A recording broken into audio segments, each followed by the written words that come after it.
Nama saya Fajar, bukan nama sebenarnya. Salah satu mahasiswa semester 6 di salah satu universitas di Bandung. Cerita ini terjadi bulan Oktober, tapi baru sekarang saya berani ngetik karena trauma. Saya masih parah banget.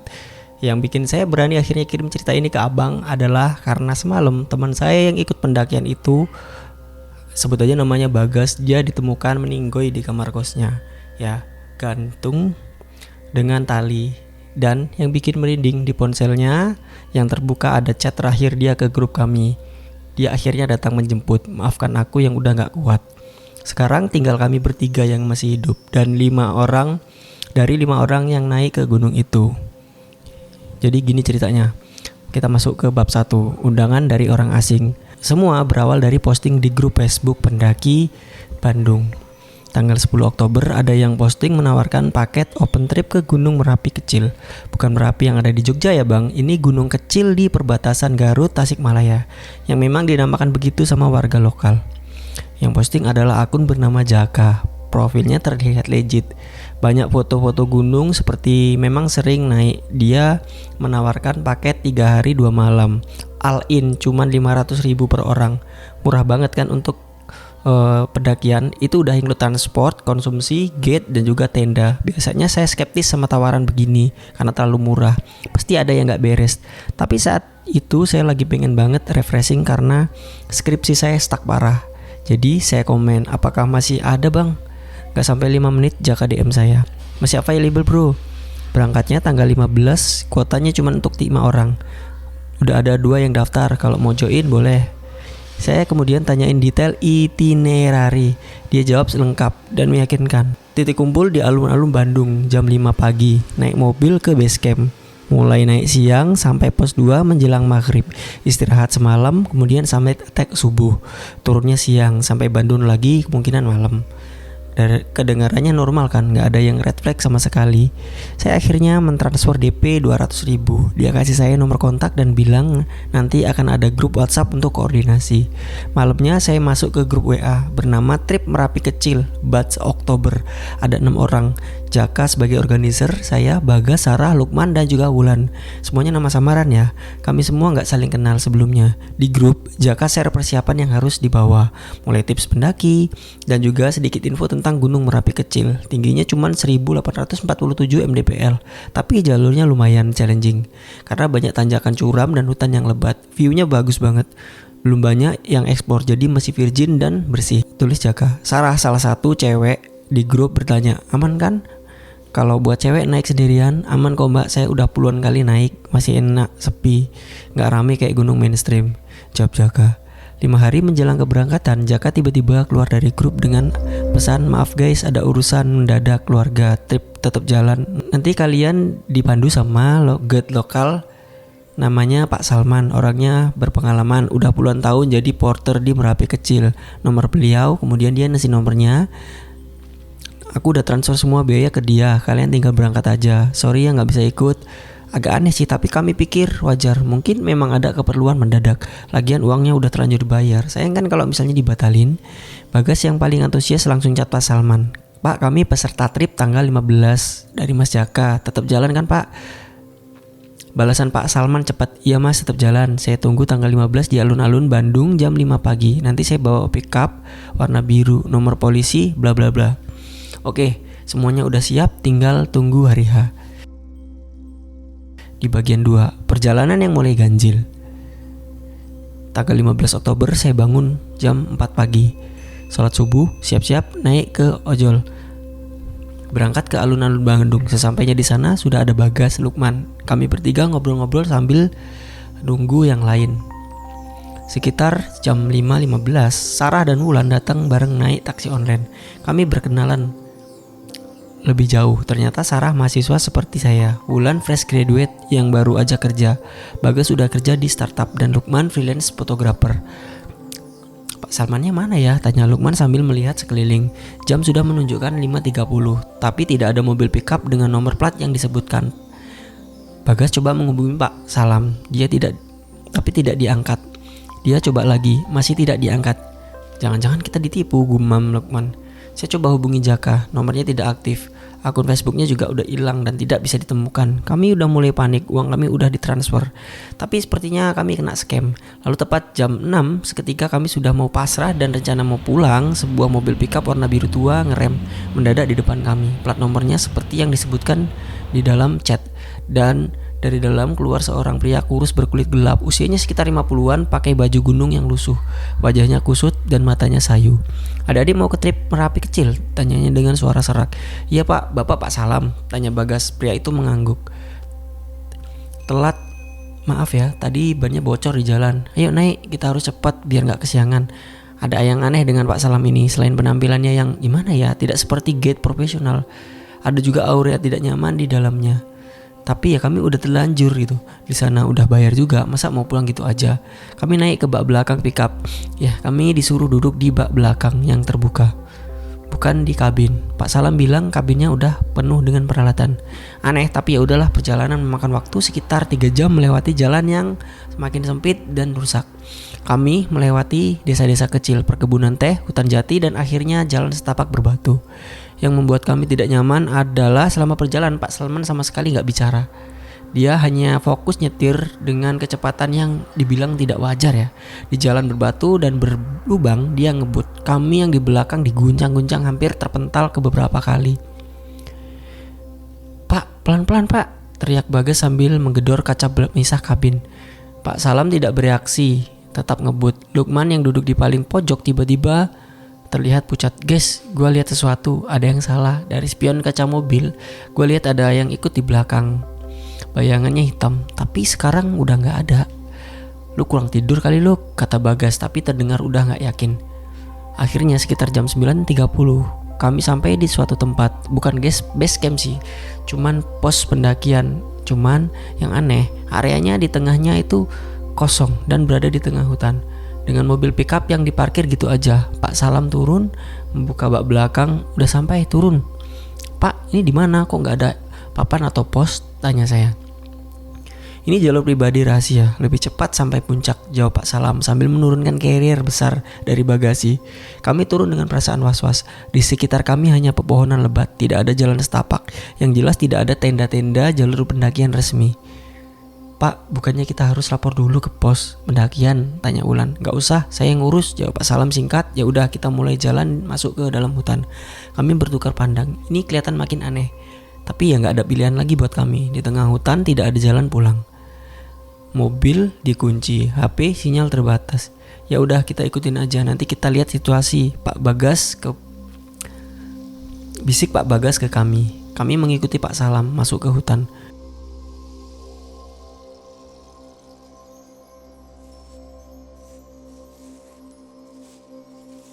Bagian 3, hutan yang memutar. Jalur yang kami lewati bukan jalur pendakian normal. Tidak ada marking, tidak ada pita penanda, bahkan tidak ada bekas-bekas jalan kaki. Kami melewati semak-semak belukar, melompati batang pohon tumbang, dan sesekali harus merangkak karena cabang-cabang yang rendah dan menghalangi. Pak Salam berjalan cepat, tidak pernah menoleh ke belakang untuk memastikan kami mengikuti. Beberapa kali kami hampir kehilangan jejaknya karena dia menghilang di balik-balik pepohonan. Setelah sekitar 1 jam berjalan, kami tiba di sebuah pohon besar yang sepertinya sangat tua. Batangnya besar dan butuh 7-8 orang untuk memeluknya supaya bisa melingkarinya gitu ya. Akarnya juga menjular keluar ke tanah seperti ular-ular raksasa. Pak Salam berhenti di pohon itu. Dia mengeluarkan sebatang rokok kretek, menyalakannya dan meniupkan asap ke arah pepohonan sambil bergumam sesuatu yang tidak jelas, seperti berdoa atau mantra yang gak jelas ya. Pak, ngapain? Tanya Sarah. Pak Salam gak menjawab. Selesai merokok, dia membuang putung rokok di bawah pohon, lalu menunjukkan jalan. Saat kami melewati pohon itu, saya merasakan ada sesuatu yang dingin yang tidak wajar. Padahal cuaca panas dan kami berada di area yang cukup rendah. Tapi di sekitar pohon itu udara terasa dingin seperti di dalam lemari es. Lu ngerasa dingin gak? Bisik Lukman. Kami semua mengangguk. Gue rasa pohon itu bukan pohon sembarangan, kata Wulan pelan. Benar, di pohon itu saya lihat ada tanda-tanda kain warna-warni yang terikat seperti sesaji. Ada juga bekas-bekas dupa dan juga bunga yang udah kering. Kami mempercepat langkah, tidak ingin berlama-lama di dekat pohon itu. Perlahan perjalanan berlanjut.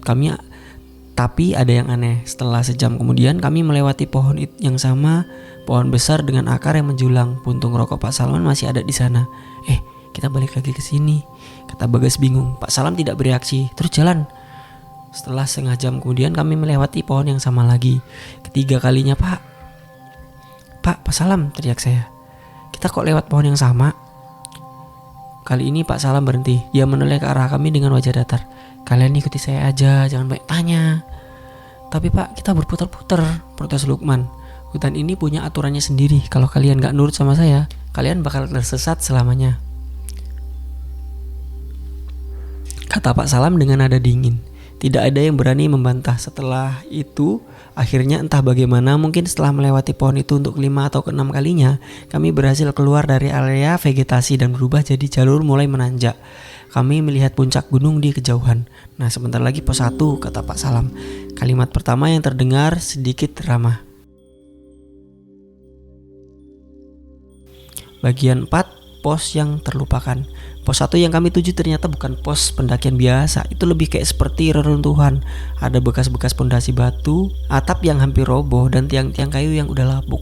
Di tengahnya masih ada tungku batu untuk memasak, tapi udah dipenuhi dengan lumut dan rerumputan. Pak, ini bekas pos apa? Tanya Sarah sambil melihat sekeliling. Pos lama, dulu jalur ini ramai, tapi sekarang udah ditutup. Ada kejadian, jawab Pak Salam sambil menurunkan kirirnya. Kejadian apa, Pak? Gak usah tanya-tanya, kalian istirahat aja, makan siang, nanti sore kita lanjut ke pos 2, kata Pak Salam sembari berjalan menjauh entah kemana.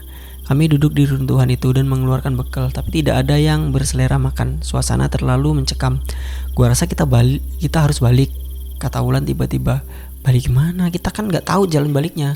Lagian kita tuh di tengah hutan. Tadi kayak ada yang gak mau kita keluar, saut Bagas. Tapi ini kayaknya makin aneh deh, jalur ditutup. Kejadian Pak Salam juga misterius. Red flag semua. Wulan mulai panik. Saya mencoba menenangkan. Kita lihat aja dulu sampai pos 2. Kalau makin aneh besok kita turun bareng-bareng. Gak usah summit, yang penting selamat. Kami semua sepakat dengan rencana itu. Lalu pukul 14.00 Pak Salam kembali. Wajahnya terlihat lebih pucat dari sebelumnya. Matanya merah, seperti habis menangis atau kurang tidur. Kita jalan sekarang, harus sampai di pos 2 sebelum maghrib, katanya. Kami berkemas dan mulai jalan lagi. Jalur kali ini lebih menanjak dan berbatu. Tapi yang membuat tidak nyaman adalah hutannya makin sunyi. Tidak ada suara burung, tidak ada suara serangga, bahkan tidak ada suara angin. Hanya langkah kami dan helaan napas. Lalu sekitar pukul 14.30 matahari mulai turun. Kami tiba di area datar yang lumayan luas. Dan di sana berdiri sebuah bangunan kecil dari kayu. Lebih seperti gubuk tua yang hampir roboh. Ini pos 2. Kalian menginap di sini, kata Pak Salam. Gubuk itu. Ngeri, Pak, nanti gabuknya lapuk, atapnya juga udah berlubang, pintunya miring, di dalamnya gelap, pengap, bau lembab, dan juga menyengat. Pak, serius kita tidur di sini? Di dalam? Tanya Lukman. Di dalam lebih aman. Malam-malam banyak binatang buas, macan tutul, jawab Pak Salam. Kami nggak punya pilihan. Kami masuk ke dalam gubuk. Di dalamnya ada ruangan kecil. Ada lantai tanah. Di sudut ada tungku yang masih ada sisa-sisa arang di sana. Di dinding tergantung bekas-bekas barang aneh, tanduk rusa, tengkorak burung, dan boneka jerami yang digantung terbalik. Pak, ini apaan? Tanya Sarap sambil menunjuk boneka jerami. Cimat, biar yang punya tempat gak ganggu kita, jawab Pak Salam sambil memulai membuat api unggun di tungku. Yang punya tempat? Memangnya ini tanah punya siapa, Pak? Tanya saya. Pak Salam menatap saya dengan tatapan yang membuat bulu kuduk merinding. Bukan manusia. Bagian 5, malam yang menggugah segalanya. Malam turun dengan cepat. Di dalam gubuk kami duduk melingkar di sekitar api unggun. Pak Salam duduk agak berpisah dari sudut. Dia sibuk dengan ponselnya meski tidak ada sinyal. Kami memasak mie instan untuk makan malam, tapi tidak ada yang bisa dimakan. Perut terasa mual, suasana yang terlalu tidak nyaman. Lalu sekitar pukul 20 Pak Salam tiba-tiba berdiri. Saya mau keluar bentar, kalian jangan keluar dari gubuk. Apapun yang terjadi jangan keluar sampai saya balik. Pak, mau kemana? Tanya Bagas. Ada yang harus saya urus, jawabnya singkat. Lalu keluar membawa senter. Kami berlima tinggal sendirian di gubuk mengerikan itu. Gue takut, kata Sarah dengan suara bergetar. Kita bareng-bareng, gak apa-apa, kata Wulan memeluk Sarah. Untuk mengusir ketakutan, Lukman mencoba bercanda. Gimana kalau kita main Truth order. Serius lu? Jawab Bagas. Ya biar gak tegang gini. Takut tapi nggak ngapa-ngapa malah makin serem tau. Akhirnya kami setuju. Kami main truth order, pertanyaan dan tantangan ringan hanya untuk mengalihkan perhatian. Game berlangsung sekitar cuma 15 menit aja. Sampai giliran orang dapat dare. Sarah, "Der, lu ngintip ke pintu, laporin ada apa." Wulan kemudian berdiri berjalan ke pintu gubuk dan setengah terbuka dia mengintip keluar. Tiba-tiba dia tersentak mundur dan menjauh. "Ada orang di sana," teriaknya. Kami semua langsung berdiri. Bagas dan aku berlari ke pintu, menyorotkan senter keluar. Tapi tidak ada apa-apa, hanya pepohonan dan kegelapan. "Gak ada apa-apa, Wul," kata saya. "Ada, gue tadi lihat perempuan pakai kebaya putih, rambutnya terurai, dia berdiri tepat di depan pintu dan natapin gue." Wulan histeris. Lukman menutup pintu dan menguncinya dengan kayu. "Udah, jangan buka-buka pintu lagi. Kita tunggu Pak Salam aja datang." Tapi setelah kejadian itu suasana malah makin mencekam. Gak ada yang bisa tidur. Kami cuma duduk saling bersandar, waspada dengan suara. Dan juga suara-suara itu mulai datang. Tok tok tok. Ketukan di dinding gubuk. Pelan tapi jelas. "Lu pada denger?" bisik Sarah. Kami semua mengangguk. Tok tok tok. Kali ini dinding sebelah kanan. Tok tok tok. Dari belakang. Tok tok tok. Dari atap. Di sekeliling sesuatu mengetuk-ngetuk gubuk dari semua arah. Pergi dari sini," teriak Bagas dengan suara gemetar. Ketukan berhenti, semuanya sunyi kembali. Tapi setelah beberapa detik kami dengar suara seperti goresan kuku-kuku tajam yang menggaruk dinding gubuk. Suaranya membuat bulu kuduk kami berdiri. Goresannya makin keras, makin cepat, sampai seperti ada puluhan tangan yang menggaruk-garuk gubuk kami sekaligus. Sarah menjerit. Wulan menutup telinga. Lukman berdoa dengan keras. Saya melirik ke api unggun kami dan apinya berubah warna. Dari orange kemerahan menjadi biru kehijauan. Dan di dalam api itu saya melihat sesuatu seperti wajah-wajah yang menjerit dalam diam. "Lihat apinya," teriak saya. Bagas langsung menyiram api itu dengan air dari botol persediaan kami. Apinya padam. Gubuk menjadi gelap total. Hanya diterangi senter kami yang juga mulai udah redup. Dan di kegelapan itu kami dengar suara tawa perempuan dari luar gubuk. Makin lama makin keras, makin banyak, sampai seperti ada puluhan perempuan tertawa mengelilingi kami. "Pak Salam di mana?" teriak Bagas panik. Tidak ada jawaban, hanya tawa-tawa itu terus tergelengkar. Lukman tiba-tiba berteriak, "Cukup, gue nggak mau lagi di sini, gue mau pulang." Dia berlari ke pintu, membuka kunci dengan paksa dan keluar. "Lukman, jangan!" teriak saya. Tapi dia udah telanjur keluar. Kami berlari mengikutinya keluar gubuk. Kami melihat Lukman berdiri sekitar 5 meter lah dari gubuk. Punggungnya menghadap ke kami. Lu kenapa?" panggil Bagas sambil mendekati Lukman yang tidak bergerak. "Luk." Bagas menyentuh bahunya. Lukman melangkah menoleh. Wajahnya pucat sekali, matanya membelalak lebar, mulutnya terbuka, tapi tidak ada suara yang keluar. Dia hanya menunjuk ke satu arah, ke arah hutan, dan kami semua menoleh ke arah yang dia tunjuk. Di sana sekitar 10 meter berdiri deretan perempuan, mungkin ada sekitar 7-8 perempuan. Semuanya pakai kebaya putih, lusuh, rambutnya terurai panjang. Mereka berdiri sejajar, tidak bergerak, hanya menatap kami. Tidak ada yang bisa bergerak. Kami semua terpaku ketakutan. Salah satu dari perempuan di tengah itu perlahan mengangkat tangannya sembari mengisyaratkan kami agar mendekat. Tanpa sadar kaki saya melangkah maju. "Jangan!" Sarah menarik kerah baju saya keras-keras. Saya tersadar, tapi Lukman sudah mulai berjalan mendekat barisan perempuan itu. "Lukman, balik!" teriak Bulan. Lukman tidak mendengar. Dia terus berjalan, semakin dekat. Salah satu perempuan itu mulai mengulurkan tangan. Lukman meraihnya. Detik berikutnya, semua perempuan itu menghilang seperti ditiup angin. Lukman terjatuh di depan dan tersungkur ke tanah. Kami berlari menghampirinya. Bagas membalikan tubuh Lukman yang masih hidup, tapi tidak sadar. Napasnya pendek-pendek, tubuhnya dingin sekali. Kita harus bawa dia balik ke dalam, kata kami berempat, membawa Lukman kembali ke dalam gubuk. Kami beringkan dia di dekat bekas api unggun, menyelimuti dia dengan jaket dan sleeping bag. Lukman menggumbang, tidak jelas, seperti mengigau sesekali, dan dia kejang-kejang. Mukanya meringis kesakitan. "Pak Salam, mana sih?" Wulan menangis. "Kita gak bisa nunggu dia begini, kita harus turun bawa Lukman pulang," kata Bagas tegas. Kami semua setuju. Kami duduk bergantian, jagain Lukman dan pintu gubuk sampai pagi.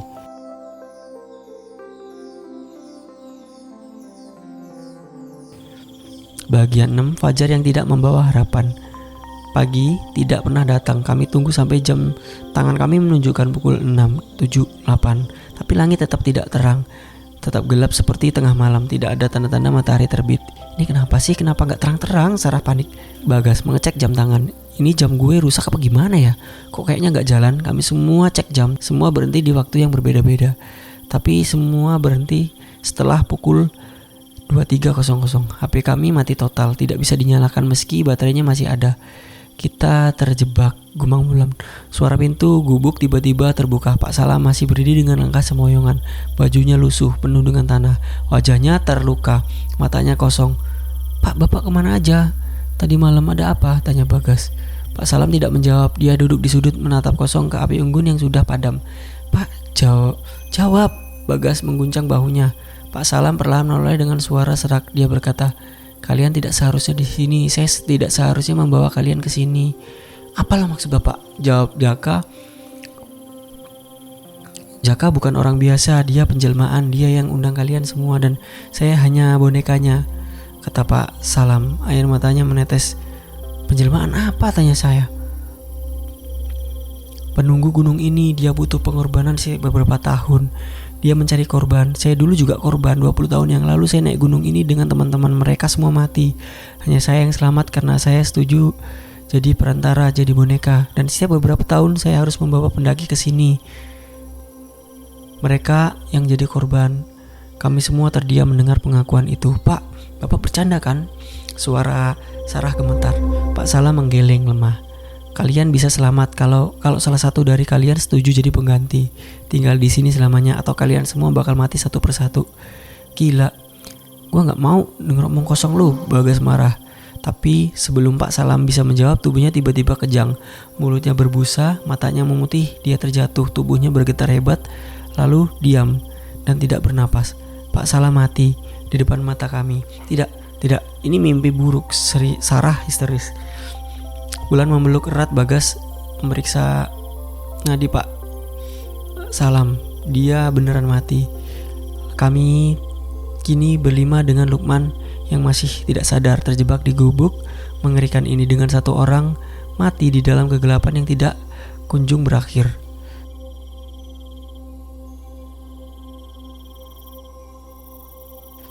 Bagian 7, ketika pilihan harus dibuat.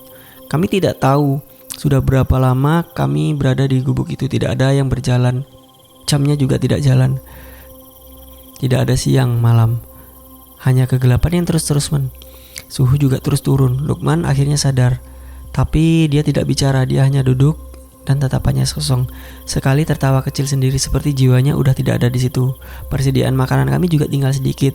Air hampir habis. Kami semua mulai lemah. Di hari yang entah siang atau malam kami tidak tahu dan tidak bisa dihitung lagi. Suara itu datang lagi. Suara perempuan yang lembut memanggil dari luar gubuk. Suaranya agak mengerikan ya. Sudah waktunya, pilih satu atau kalian semua akan tinggal di sini selamanya. Bagas bangkit berdiri. Kalau emang lu mau korban, ambil gua. Biarkan yang lain pulang. Jangan, teriak saya Ulan bersamaan. Gua paling tua di sini. Gua nggak punya keluarga yang dekat. Dan kalian masih punya masa depan, kata Bagas dengan suara bergetar. Sarah menangis keras. Jangan Bagas, ada cara lain pasti. Tiba-tiba Lukman berdiri dan berjalan ke pintu gubuk dengan langkah kaku seperti robot. Tanpa berkata-kata apa-apa, dia membuka pintu dan keluar. Lukman, kami berteriak.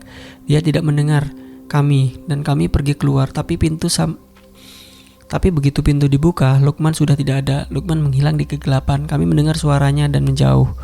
Gue yang jadi gantinya, biarkan mereka pulang. Lalu sunyi. Detik berikutnya sesuatu berbuah. Langit perlahan berwarna. Warna abu-abu mulai muncul di ufuk timur. Angin tertiup, burung-burung berkicau mulai terdengar. Fajarnya akhirnya datang. Jam tangan kami mulai bergerak lagi. HP juga udah bisa dinyalain. Menunjukkan tanggal 17 Oktober pukul 6.15. Kami terdiam. Lukman menobatkan dirinya. Kami harus pergi, sekarang, kata Bagas dengan suara serak. Kami mengambil tas kami, meninggalkan semua peralatan berat. Kami tidak peduli dengan tenda, carrier atau apapun. Kami hanya ingin keluar dari tempat ini. Dengan mengikuti insting dan GPS HP yang udah agak berfungsi, kami turun berlari menuruni gunung. Jalan yang kami lewati entah kenapa sekarang terlihat jelas, ada pita-pita marker, ada bekas jalan kaki, tidak seperti waktu naik. Kami berlari tanpa henti sampai akhirnya sekitar jam 10 pagi kami tiba di sebuah desa yang cukup ramai dengan warga yang sedang beraktivitas dengan normal. Lalu seorang ibu-ibu melihat kami dengan wajah terkejut. "Adik-adik ini kenapa? Kalian dari mana?" "Bu, tolong kami dari Gunung Merapi Kecil, teman kami hilang," kata Wulan terbata-bata. Wajah ibu itu berubah jadi pucat. "Kalian naik Merapi Kecil, lewat jalur mana?" Kami dengan guide Pak Salam," jawab saya. Ibu itu mundur selangkah. Pak Salam tuh udah meninggal 20 tahun lalu. Dia dan rombongannya pendaki hilang di gunung itu. Hanya jasadnya yang ditemukan setahun kemudian. Kami semua terdiam. Tidak mungkin Pak Salam membawa kami kemarin. Udah, kalian gak usah aneh-aneh. Pak Salam itu udah mati 20 tahun lalu. Dan seketika itu semuanya jadi bingung. Bagian 8. Kembali dengan luka yang tidak sembuh.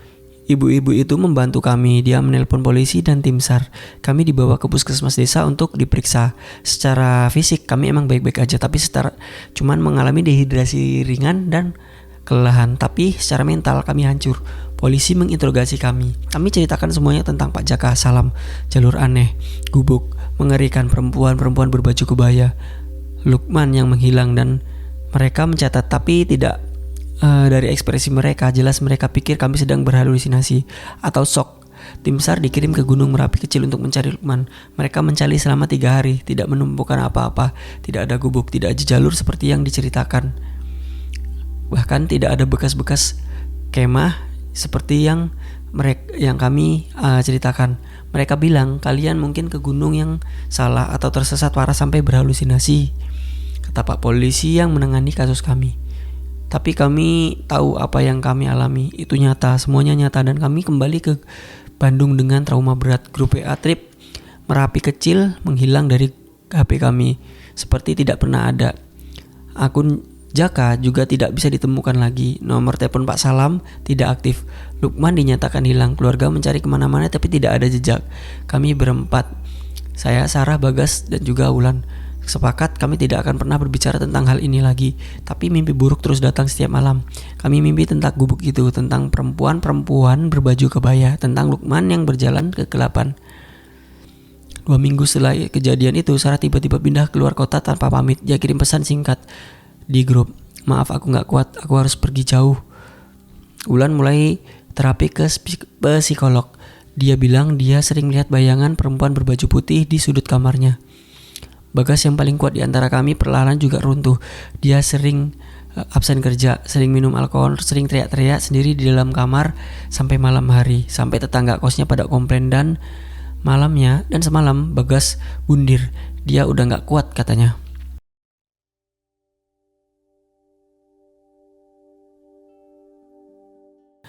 "Bang, sekarang kami tinggal bertiga, saya, Sarah, dan Wulan. Kami hidup dalam ketakutan tiap hari. Dan dia, apapun yang di gunung itu, akan datang menjemput kami satu persatu karena kami berhasil kabur." Lukman hilang. Lukman masih hilang. Secara resmi dia dinyatakan meninggal oleh pihak berwajib setelah pencarian dihentikan. Kami tahu dia tidak mati. Dia ada di sana. Dia tinggal di gunung itu selamanya. Tujuan saya cerita ini bukan untuk bikin konten atau pingin apa sensasi ya. Saya kirim ini sebagai pengingat. Jangan pernah terima tawaran pendakian atau trip dari orang yang asing dan harganya murah. Jangan pernah naik gunung tanpa lapor ke pos resmi, dan yang paling penting kalau ada yang aneh putar balik dan jangan diteruskan.